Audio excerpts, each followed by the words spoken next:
In this episode of Daily Cyber, we're going to be talking about the core foundation of cybersecurity and also Disney Plus.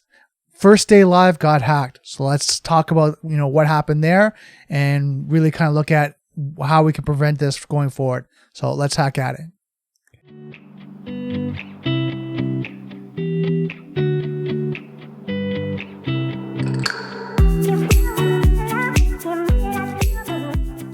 Okay, so like I said, I'm really excited about this episode. A lot of great information we're going to be covering. So let's first talk about Disney Plus and its compromise. So I wrote a few notes here in my iPad. So if you're watching this, you're going to see me reading a few things. So let's go over what exactly happened. So on November 12th, Disney Plus went live. On that same day, they got compromised. Hijacked Disney Plus accounts are being sold online just hours after Disney's new streaming service launched.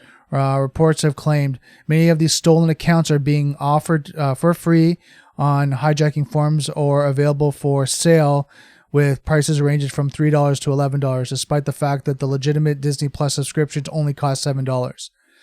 What happened was, from what I'm reading, and I got this from techradar.com, and I'll have the link below so you guys can read the article.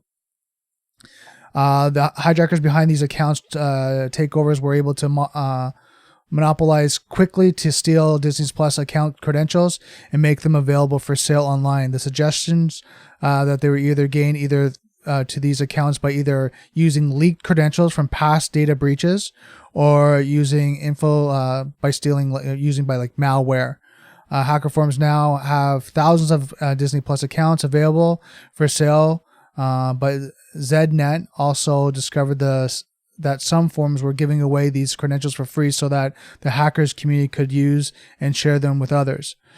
So, as you know, or maybe you're learning, a lot of these membership sites, streaming sites, don't have two-factor authentication, right? And then I know we're going to be talking about this in the future.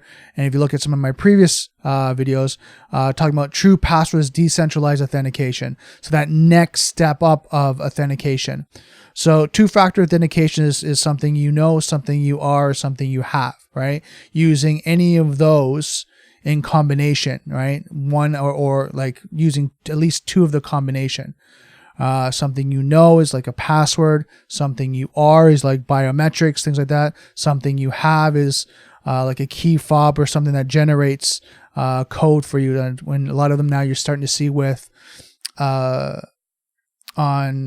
just thinking like Google's Authenticator, where it generates this code every 60 seconds so that you can plug in. So you're starting to see these two-factor authentications, more and more prevalent on websites, on different solutions, but it's still very low when it comes to the need for it.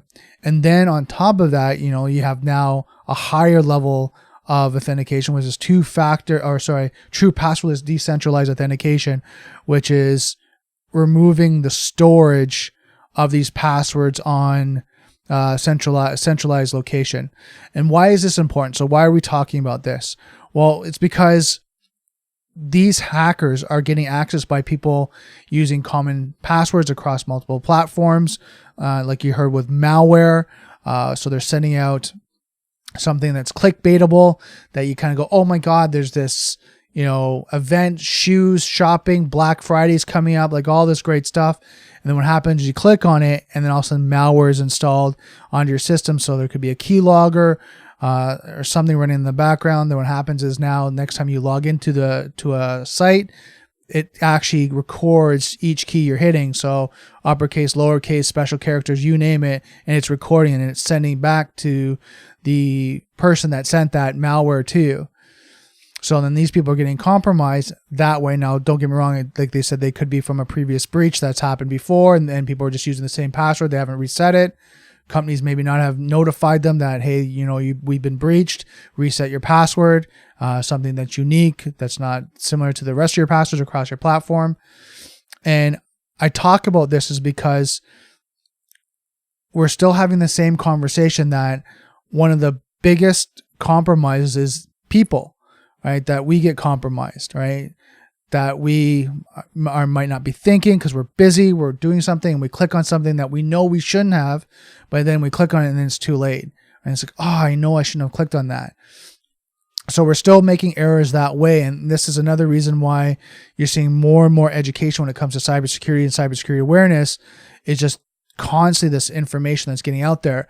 And this is why, for me, doing these podcasts and sharing this is why I'm trying to provide as much value, is because I know that the pain of being compromised, hearing stories when people email me and, I wish I could have, stopped it. I wish I remembered not to do this. I wish someone would have told me.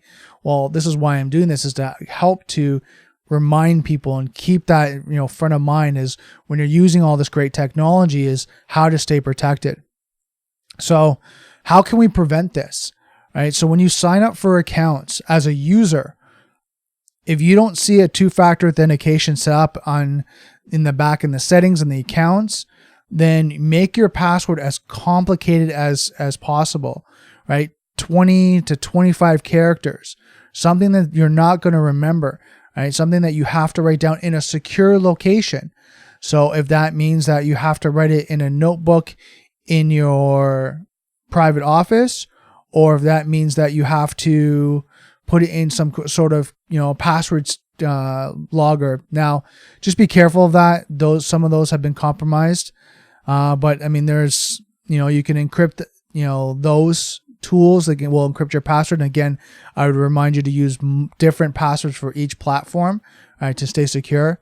So these are just some strategies. I'm not going to go into too much about password strategies in this podcast, but these are things that you can think about right now, is, your complexity of your password. And yes, one of the debates is, oh my God, it's so complicated. I just wish it was easy. And then people use single sign-on, and people use different solutions in the sense of they have one password and they might put, a number at the end of it. So every time they change their password and they have to maybe a password policy to reset it, they make it, instead of 1, now it's 2, instead of 2, now it's 3. But what happens is, if anyone gets that one password and that's the same one you use, now they can go to any other platform you're using that password. If it's your social sites, it's your bank account, if it's your username and password for work, if you have shopping online, they can walk through all your platforms now with that password. And finding your username potentially is not that hard in this day and age, because a lot of times these accounts are asking for your email address. Well, your email address can be scrubbed online to find out if your email address is valid or not, right? So if it's a work email address, it's a personal email address. If it's like a Gmail, it's not that hard to find in this day and age of people being so connected, right, online. So just be very careful when you're doing this. And this is Disney Plus is just a prime example of, how vulnerable we are. So I want to kind of hit that home, talk about that news. I know more and more compromises are coming up. And as I do these podcasts, I'm going to keep talking about the news and just talking about strategies and what the things that we need to think about, right, as users of the platform, but also as professionals. And I'm surprised that Disney, as a corporation, didn't think about two-factor authentication when they have, I think they were saying roughly about 1 million users, sign up for these accounts. They didn't have them use two-factor authentication to authenticate and have a certain level of security, right? So it's just surprising at this day and age that security is still lower down the totem pole when it comes to this CIA, confidentiality, data integrity, and availability. When you're looking at security, they're looking at availability, right, and accessibility, and you can get it, and you get it on your iPad and your iPhone. You can watch on your, your smart TV. You can get it anywhere you want, and it's so easy to use. But they don't look at the integrity of the accounts and the confidentiality. And then I'm going to go into that now, talking about the core foundation of cybersecurity. And some things that we need to look at is kind of I want to write down kind of the top 5 things that we have to look at when we're looking at the core of cybersecurity is personal security and physical security, protecting people, right? That's one of the core foundations that you have to think about is, when you rank the highest priority is people, right? Is making sure people are safe, right? And then you're looking at risk management. What's the potential risk of an incident, right? Of a breach, of a compromise. Then business continuity when you're looking at the actual business, because majority of the time when you're looking at, and I'm going to say business continuity as well as, personal continuity. So when you're looking at making sure that your systems are up, right? Doesn't mean if it's your personal email, if it's your work email. When we're talking in cybersecurity, a lot of times it leans towards the business aspect of it, because there potentially could be a financial loss, and that financial loss can be down, like not just monetary that you've lost money, but it could be downtime. So you lose productivity, you lose data information that you have to recreate. There's ransomware. So there's all these different things you have to think about. So that's why I kind of bring those two into the same. Now I know the business continuity is weighed more, just because right now, when we look at cybersecurity, people talk more on the business side of it. Then you look at laws, regulations, and compliance. So what are the laws that you need to comply with? What are the laws you need to follow when it comes to cybersecurity? Regulations, especially depending on which industry you're in, there's regulations and compliance, especially when you're looking at the financial industry, healthcare, when you're looking at PCI, which is payment card, the payment card industry, right? So when you're doing that, when you're looking at taking credit card information, right, and when if you're even taking banking information, debit information, right, how are you managing that? And there's compliance that you have to look after, right? And then you look at investigation and ethics, right? So investigating a situation and looking at how you would protect yourself and how you would investigate prior to the maybe an incident or a breach. So this is like pen testing, vulnerability assessments, right? And looking at the ethics of it, right? And how is it, you have business ethics and how you would protect yourself, doing an ethic way of not, and the best way to say this is being responsible to the company, to the people, to your employees, to your clients, right? Not just brushing it off and saying, well, it's not my responsibility. As a business owner, the ethics is back on you and the compliance is back on you. All right. So let's talk about the CIA, which you're going to hear a lot of, which is confidentiality, data integrity, and availability. So confidentiality is the concept of measures used to ensure the protection of the secrecy of data, objects, or resources. The goal of confidentiality protection is to prevent or minimize unauthorized access to people, places, or things. So I changed that because what it refers to a lot of times when you see the definition is the data.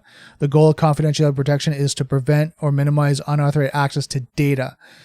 When it comes to cybersecurity, and a lot of times we don't talk about is people, places, or things, because our cybersecurity now, our systems now look at protecting the data, of course, but also looks at preventing access, right? Access to certain, areas, right? So if we don't look at the confidentiality in these systems as a whole, what happens is there could be, a back door where you're looking at, my data is safe because it's on the server, but the doors to get to that server are completely wide open. Well, I can walk out with that server, right? And I'm just using that as a really kind of simple analogy, but that's why we have to look at people, places, or things. So you look at people, look at, we just talked about Disney Plus, right? You've got social engineering, right? You've got malware that's been sent to people. So, they can be compromised. They can be compromised through phishing attacks, through phone call, right? Or vishing, right? Through text, right? Or simming, I think is as the term, where you get vishing is voice, where they get you over the phone, right? And then you can get through text, where they're sending you links of, hey, by the way, click on this, you get a discount, whatever that may be. And they can keep sending you this. Well, this is looking at breaching these people or compromising these people. Well, that could breach them. So now the confidentiality of your systems, of your solutions now have been breached. So it's very important to look at people, places, and things, right? So looking at the whole solution, all right, and looking at integrity. Integrity is the concept of protecting the reliability and integrity. The integrity protection prevents unauthorized alteration. So you look at the integrity of systems, the integrity of the door, the integrity of the data, right? And like I said, a lot of times when you're looking at reading security definitions or cybersecurity definitions, they're talking about integrity of the data. But you got to look at the integrity of your systems, your hardware, your software, your environment, your people, right? Because your people, the integrity of them, if they can get compromised, right, and start to share information, share, confidential, secret information, proprietary information. If you run into those problems, now your integrity now is breached, right? If you have a confidential meeting and you write notes and you save that in, some sort of shared drive, but say John Doe walks out and says, screw this, I'm upset, I'm going to go to the next company and they're going to pay me more, I'm going to share what I just learned. Now the integrity of that meeting, the integrity of that marketing campaign, the integrity of the data now has been compromised. So that it's not just like cybersecurity in the sense of, you store data and now that needs to be protected. It's the whole process. And I think we need to talk more about that, because this is why policies and procedures are written more and more to complement not only the process of the company, but also looking at, security of the company and making sure cybersecurity is, hand in hand with it. Next, you look at availability, which means the authorized subjects are granted timely and uninterrupted access. So if you want to get access to something, right, you should have the availability to get access to it. So if I want to log into Disney Plus, I should be able to get access to it. Now, if it's been breached, right, the confidentiality or the integrity of it has now been compromised and I can't get access to it, now it compromised the availability. Maybe it's not up, maybe it's down, maybe I can't get access to my account because my password's been compromised. And so now I can't log in because the hackers have taken over my complete account. So they changed the email address, they changed the password, so now I can't access it all. All right, and now it's being billed to me, but I can't change that. So the availability of that now has been compromised. And I think it's really important that we look at all these aspects of security, right? And go back through them: personal security, risk management, business continuity or personal continuity, laws, regulations, compliance, investigation, and ethics, and of course the CIA, confidentiality, data integrity, and availability. When you put that all together, a high-level concept, you really kind of understand the principle of cybersecurity. And like I said, this is a high-level, 30,000 viewpoint of cybersecurity, looking down at then what needs to be done and then breaking it down from there. And then you've got with, the CISSP breaks down to the 8 domains. You've got, different technologies, you've got software, hardware, you've got compliance, you've got administrative controls, technical controls, just the whole depth of it. And I mean, going through this podcast, we're going to be talking more and more and diving deep into each one. But I really want to hit home that you understand this high level. You understand this high level because then you can start to think about every project that you work on, every discussion that you have when it relates to cybersecurity. You can bring these principles in to start going, okay, so where does it fit? Is it personal security? Is it risk? What's the risk on this? Is there high risk? Is there low risk? What's the potential? Right? Is it this business continuity or is it personal continuity or is it both? What's the laws, the regulations, compliance? What's, is there needs to be an investigation, pre-investigation? Does it need to be a vulnerability assessment, a penetration test? Does it need to be an audit done? What does that look like? And then what's the ethics? What's the moral ethics, business ethics? What's the personal ethics? What does that mean? Right? And when you bring all that in, you can start to look at, okay, fine. And then you look at, okay, so is this, what of the 3 areas of like security, CIA, confidentiality, data integrity, availability, are we making sure that we're covering while we're having this discussion as well? So I know I'm covering a lot right now. I'm kind of giving you a big download. And I think the reason why that is because I'm hearing more and more throughout my conversations is that security, small to medium-sized companies are starting to have the conversation, but it's still down the list, right? Down the list of what's the priority. It's their list of 10, it's number 11, right? And I get it and I understand that they have marketing, their clients, their manufacturing, their service, and product. They're looking at distribution. They're looking at, their cost. They're looking at, staffing. They're looking at all these different aspects. And then they're trying to think, okay, well, how do we keep secure within our budget to make sure we're still making money? I know it's going to be a cost center, so it's going to cost us money, but how can we do this? And we look at small to medium-sized companies. I'm hearing that conversation more and more. Larger organizations as well as enterprise environment, you're starting to see how important cybersecurity is, and you have teams that are doing that, and they have consultants, and they have different manufacturers and value-added resellers, which we call VARs, contacting them to help them stay educated, to help them stay in the know of what's going on. Mid-sized companies to smaller companies, they don't have that as much accessibility. They are, and this is what I'm hearing, is that they're having to go out and hunt. Right? They have to go out and find the information. What works for us? Right? What can we do? And through this podcast, I want to bridge that gap to give information for all levels, so that we're having that conversation, that we're going out and we're thinking about this day in and day out, and we're not missing the key foundations of why we get into business. Right? Why we do what we do is to protect our assets, right? So we can be successful, so that we can feel safe and secure, so that we can, build a foundation of abundance. I remember hearing or reading, hearing an analogy about building a business, right? And he used it in relation to a building, a physical skyscraper building. He said, as skyscrapers are being built, they actually dig 1/3 of the building into the ground, equal to or in equation to the actual height. So 1/3 of the foundation, or 1/3 of the building, is actually in the foundation under the ground. And I think that's very important to use this type of analogy, is because when we look at security should now be part of that foundation. It shouldn't be a second thought. It shouldn't be an afterthought or something we do later. It should be part of the core foundation of our business plan, our day-to-day conversations. Our meeting is always having that just brief conversation is, okay, so what are we doing about security? So we're launching this campaign, we're launching this product, we're doing all this great thing. Okay, is there anything we need to be concerned about security? Have we looked at security? Have we covered all security aspects? Is the code secure? Is their login secure? Right? Do we have two-factor authentication? All these things, all these discussions, right? Is on a secure server? Is on our cloud solution? Is it secure? Security. Do we have policies? Do we have procedures? Do we have documentation? Do we have terms of service? All these questions need to be asked.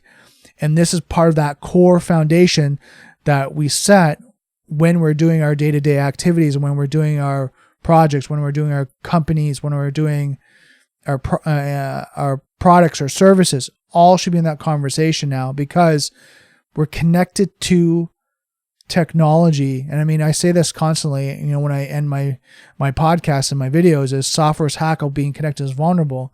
Well, having that in mind, so many things we deal with right now is software based, right? And with that software, we're using that to connect a lot of times. When you look at social media, you look at your smartphones, your laptops, your desktops, your tablets, iPads, things like that. Everything is trying to get us more connected, right? Well, the more connected we are, the potential to be compromised is higher. So I wanted to really talk about that core foundation when it comes to cybersecurity, because I think it's so important to have this conversation, really get out there, because the more we help each other, the more we educate, the more secure that we're going to be. And then as new technologies, new solutions, new strategies come out, as long as we're still having security front of mind, we're going to be more secure, and we're going to keep doing that. So that's it for today's podcast. I'm really excited about doing these, and thank you so much for everyone that's commented on the first couple episodes and just kind of shared your thoughts. I'm really excited about doing this and getting out, just helping as many people as I can and just providing value. I've got a lot of exciting podcasts coming up in the future. I've got a couple interviews that I'm already looking at booking. So you're going to really hear from manufacturers, consultants, and other people, just to provide different insights of what they're working and what they're doing. So thank you so much for subscribing. If you haven't already, subscribe to the podcast at DailyCyber.ca, and I look forward to seeing you next podcast. And so don't forget, software is hackable, being connected is vulnerable. I'll see you next podcast.